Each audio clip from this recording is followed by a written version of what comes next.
मुरादाबाद शहर के मझौला थाना क्षेत्र के खुशहालपुर में रहने वाले एक पिता ने अपने बेटे और उनकी पुत्री ने अपने भाई पर मकान हड़पने और धमकी देने का आरोप लगाया। पुलिस से शिकायत की है। थाना मझौला इलाके के खुशहालपुर चौकी क्षेत्र वसंत विहार कॉलोनी गली नंबर 4 निवासी श्याम सुंदर का आरोप है कि उनका बेटा शुभम और उनकी पत्नी आरती शादी के कुछ ही दिनों के बाद हमारे मकान पर बुरी नीयत से हड़पना चाहते हैं। पिता का आरोप है कि जब मैंने अपने बेटे को मकान नाम करने से इनकार कर दिया तो बेटे ने मेरे साथ अभद्रता की, मारा पीटा। जब मैंने 112 पर इसकी सूचना देने का प्रयास किया तो बेटे शुभम ने मेरा मोबाइल छीनकर पानी में फेंक दिया। पिता का कहना है कि मेरे 2 बेटे हैं और जब तक मैं जिंदा हूं मैं जीते जी मकान किसी के नाम नहीं कर सकता। पीड़ित का कहना है कि मेरी बेटी बबीता भी मेरे बहू और बेटे के कारण डिप्रेशन में पहुंच चुकी है। आरोप है कि बहू और बेटे लगातार मेरी बेटी बबीता को प्रताड़ित करते हैं, जिसके कारण वे डिप्रेशन में पहुंच गई है। फिलहाल पीड़ित पिता ने अपनी पुत्री को मुरादाबाद के जिला अस्पताल में भर्ती कराया। पिता ने अपने बेटे और पुत्री ने भाई और उसकी बहू से अपनी जान का खतरा बताया और मुरादाबाद डीआईजी कार्यालय पहुंचकर एक प्रार्थना पत्र सौंपकर न्याय की गुहार लगाई। ये अक्सर है ना कहीं जाया करती है। शुक्र शनिवार जब भी जाती है ना तो मैं बीमार हो जाती हूँ, पता नहीं ऐसा क्या करती है। और क्या सुबह में जाती है, जैसे चली भी जाती है ना तो रातों में आती है 12 बजे। आरती। आरती कौन है आपकी? आरती छोटे भैया की बहू है। अच्छा, भैया का नाम क्या है? भैया का नाम शुभम है। फिर तो ये अक्सर ऐसे ही करते हैं हर हफ्ते। जब ये जाते हैं मेरे साथ में। क्या चाहते हैं ये लोग है ना, पहले भी विवाद हो चुका है इसको लेकर। हाँ, पहले ये लोग कह रहे हैं हमें हमारा हिस्सा दे दो। वापस हिस्सा मांग रहे हैं? हाँ, वो कह रहे नहीं दोगे ना तो क्या तुम लोगों को जान से मार देंगे। कौन कह रहा है? शुभम और आरती दोनों ही कहते हैं।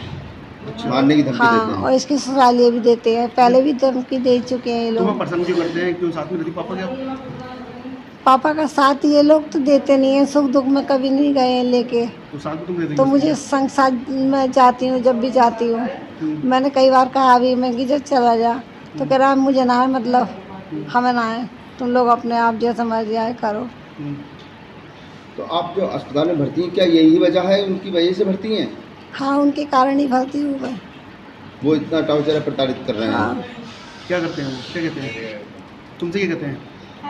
मारने को चढ़ती है इसकी बहू, मारने को चढ़ती है। मारती है? हाँ, कहाँ तुम्हारे घर के पास में रह रहे हैं क्या? वो आपके पिता के घर के पास में ही रह रहे हैं? घर के अंदर ही रह घर रहे के हैं अंदर ही रह रहे हैं। और जबरदस्ती घुसी आई। कब्जा कर लिया? ये साल भर हो गया है, जबरदस्ती घुसी आई। इसको तो बुला के भी लाया, जबरदस्ती आ गई और अब भी अपने आप ही आ जाती है, अपने आप ही चली जाती है। तो कब्जा कर लिया क्या? हाँ, इन्हें घर पे कब्जा कर रखा है और बेदखल पूरा किसको रखा है? इसको बेदखल कर रखा है, आरती शुभम को। दोनों को? हाँ, मगर फिर भी ये लोग जबरदस्ती है ना, रह के धमकियाँ देते हैं हम लोगों को, जान से मारने की धमकियाँ देते हैं। मेरे छोटे बेटे ने और मेरे लड़के की वाइफ ने मुझे परेशान कर रखा। कल मजदूर काम कर रहे थे 4, तो इसने मैंने 112 मिलाया 3 बल्कि 54 मिनट पे, तो इन्हें मेरा मोबाइल छीन के पानी में फेंक दिया और कह रहा तुम काम करके दिखाओ ना। तोड़ा फोड़ करी मेरे घर में। मेरे बेटे ने तोड़ा फोड़ी करी, शुभम ने, फिर मजदूर ने, और एक मजदूर ने। कितने बेटे आपके? 2 बेटे हैं। ये बड़ा है शुभम, छोटा? ये छोटा है। अच्छा। और शुभम के साथ का जो इसका दोस्त काम के लिए बुलाना आया था, तो उसने पानी मेरा फ़ोन निकाला। जब मैंने कि जेब में फ़ोन नहीं है मेरी, तो इसने फ़ोन ले लिया मेरा, फिर निकाल के उसका दोस्त सही करा के लाया। क्या चाहते हैं ये लोग तुमसे? ये लोग कह रहे कि घर में दीवार करा दो, जबकि मैंने इनकी तरफ प्लास्टर करा दिया। ये कह रहे तुम ऐसा बूढ़े आदमी क्यों काम करा रहा हो, कैसा काम करा रहा हो। जब जो भैया अपने नु कह रहे तुम ऐसा पैसा बर्बाद कर रहा हो। मैं तो भैया अपने अच्छे हिसाब से कराऊँ, अपने अच्छे हिसाब से कराऊँगा काम। मैंने बच्चों से थोड़ी कराऊँगा, पैसा अपना लगा रहा हूँ।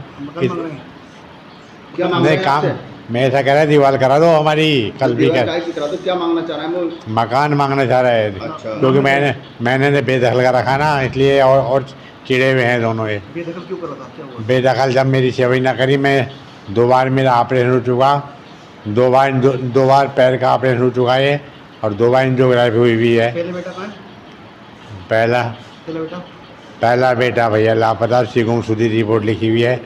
उसकी वाइफ ने उसने ही मुकदमा डाला के 2 लाख रुपये मांग रहा है। दूसरा ये परेशान कर रहा है। दूसरा ये परेशान कर रहा है। अच्छा, इसका मतलब ये जो इससे आज पहले मरीज पड़ी हैं, हाँ, ये कौन है आपकी? ये मेरी बेटी है, ये डिप्रेशन में है। किस लिए ये यहाँ पर अस्पताल में भर्ती हैं? क्या वो कोई ये डिप्रेशन से भर्ती हैं, ये इनम का कोर्स कर रही अच्छा और ये कोर्स न करने दे रहे। डिप्रेशन में है हाँ। इस हादसे को लेकर? हाँ, क्योंकि इसके बाद 4 बेटियाँ हैं, इन्होंने इसके साथ में जीना आराम कर रखा है इन्होंने, इसका पढ़ना भी आराम कर रखा है बेटे इन्होंने। कितने हैं? 2 बेटे हैं, बेटी पे 4 बेटियाँ हैं। तुम्हारी लड़की कितनी है? कि मेरी एक ही लड़की है। किसका शिकायत किससे ये बोली? आपकी बेटी है? हाँ, क्या नाम है इनका? बबीता। अच्छा, इनके- शिकायत करी आपने? मैं हाँ, शिकायत करी। DIG ऑफिस में की भैया। क्या आज- कहा? आज क्या कहा? 3 बजे मैं प्रतिनिधि आया, उन्होंने कही हम विधि कार्रवाई करेंगे, उसके बाद हम तो मुकदमा दर्ज कर देंगे। और लेके उन्होंने आश्वासन दिया, मैं प्रतिनिधि देकर भैया चलाया हूँ। आप DI साहब कहाँ गए थे आप? हाँ, 3:54 मिनट